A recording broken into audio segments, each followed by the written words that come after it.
जो छोटे घर में बच्चे हैं ना, उनको भी अपने माता पिता की याद आती है। उनको भी लगता है कि यार मेरे पापा इस बार दीपावली में घर आएंगे। वो बूढ़े माता पिता को भी पता है कि इस बार दिवाली की धनतेरस में वो देश का जवान इस बार घर आने वाला है। ये दुधली की एक घटना बता रहा हूं मैं, कुछ साल पहले की, गौर से सुनिएगा। तो बूढ़े माता पिता आज इस आस में बैठे हैं कि इस दिवाली में वो देश का जवान घर आने वाला है, लेकिन अचानक कश्मीर में कुछ आतंकवादी घात लगा के हमला कर देते हैं। और यहाँ इंतजार हो रही है, घर में सफाई हो रही है, माँ दुल्हनों की तरह सजी है और बच्चे अपने पापा के इंतजार में खड़े हैं बेटा। लेकिन रात को 1 बजे फोन आता है और वो बूढ़े माता पिता दौड़ के उस फोन को रिसीव करते हैं और वहां से खबर मिलती है कि मुठभेड़ में जवान शहीद हो गया। वो आपका बेटा जो घर आने वाला था वो शहीद हो गया।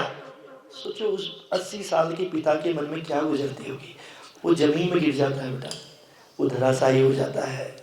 और जिसके कल तक आंखों में चमक थी ना, वो आज वो झुर्रियों के साथ जमीन में गिर जाता है और वो माँ बेहोश हो जाती है, जो बूढ़ी सी माँ अपने बेटी के इंतजार में खड़ी थी।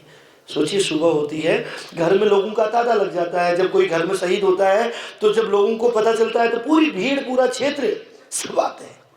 अब वो 8 साल की बच्ची को क्या पता, वो 5 साल का बच्चा तो अपनी माँ से कह रहा है कि माँ इस दिवाली में हम पटाखे लाएंगे, इस दिवाली में हम भी अपने पापा के साथ दिवाली मनाएंगे। माँ हमारे पापा क्यों नहीं आए?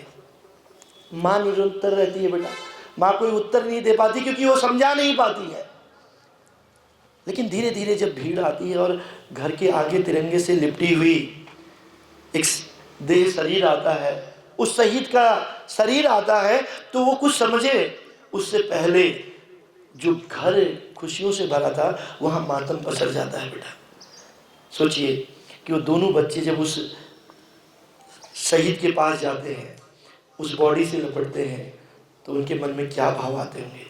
एक तरफ से बूढ़े माता पिता रो रहे हैं, जमीन में गिरे हैं। एक तरफ जो माँ कल तक दुल्हनों की तरह सजी थी, जिसके मांग में सिंदूर था, जिसके हाथों में लाली थी, आज वो जमीन में अबला सी पड़ी है।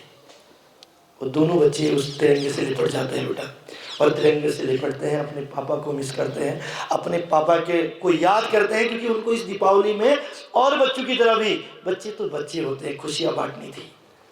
लेकिन फिर एक ऊर्जा के साथ वो बच्चे उठते हैं और कहते हैं कि माँ सौगंध है इस तिरंगे की, सौगंध है इस तिरंगे की, जो काम हमारे पिता ने नहीं किया हम करेंगे। सौगंध है माँ तेरे आंखों के आंसू की, कि जीवन में तेरा सहारा हम बनेंगे माँ, हमारी वजह से कभी तेरे आंखों में आंसू नहीं आएंगे। सौगंध है इन दादा दादी की, इनके बुढ़ापे की लाठी हम बनेंगे माँ।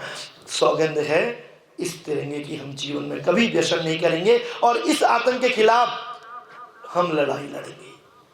तो बेटा एक बच्चा, एक शहीद का परिवार का बच्चा इतना अगर सोच सकता है, तो इस बालावाला में पढ़ने वाला बच्चा क्यों नहीं बदल सकता। इस फिर यहाँ पर बैठे हुए भैया बहन अपने माँ बाप के लिए, इस देश के लिए क्यों नहीं बदल सकते? फिर क्यों इस नशा रूपी आतंक के हथियार को छोड़ नहीं सकते?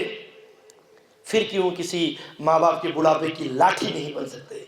और दुख तब होता है जब बूढ़े माता पिता वृद्धाश्रमों में रहते हैं, एक वक्त की रोटी के लिए तड़पते हैं। हम नशे में इतने पागल हो जाते हैं, हम अपने आप में इतने पागल हो जाते हैं कि जिस माँ ने हमें पाला था, जिस पिता ने कंधे में रखा था, आज बच्चे उसी पे कुल्हाड़ी से वार कर रहे हैं। तो यार बेटा, मैं तो केवल तुमको इतने समझाने के लिए आया हूँ, तो जीना है तो अपने माता पिता के लिए जीना सीखिए, जीना है तो उस देश के जवानों जिन्होंने अपनी शहादत दी है उनके लिए सोचिए। इस नशा रूपी आतंक को छोड़िए, क्योंकि आज सबसे ज़्यादा जो आतंक का नशा हथियार बन चुका है वो ड्रग्स है। आतंकवादियों को सबसे ज़्यादा पैसा अगर कहीं से मिलता है, नशे से मिलता है। और अगर हम ही नशा नहीं करेंगे तो सप्लाई कम होगी, अगर सप्लाई कम होगी तो डिमांड कम होगी, फिर किसी की औकात नहीं होगी, फिर कोई आतंकवादी घुसपैठिया हमारे हिंदुस्तान के किसी जवान को शहीद नहीं करेगा। जिस दिन हम युवा पीढ़ी सही हो गए तो हमारी आने वाली पीढ़ी खुद ही सुधर जाएगी और फिर कभी किसी बच्चों की आंखों में आंसू नहीं आएंगे। केवल अपना ध्यान रखिएगा। तो अपनी वाणी को विराम देता हूँ यहीं पे, और इस उम्मीद के साथ कि कोई बदले न बदले।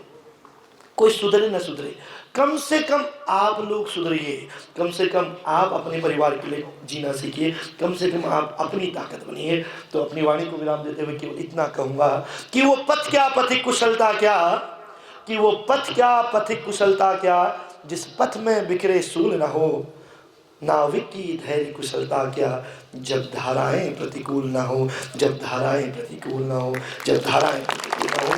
बहुत बहुत धन्यवाद। Thank you very much.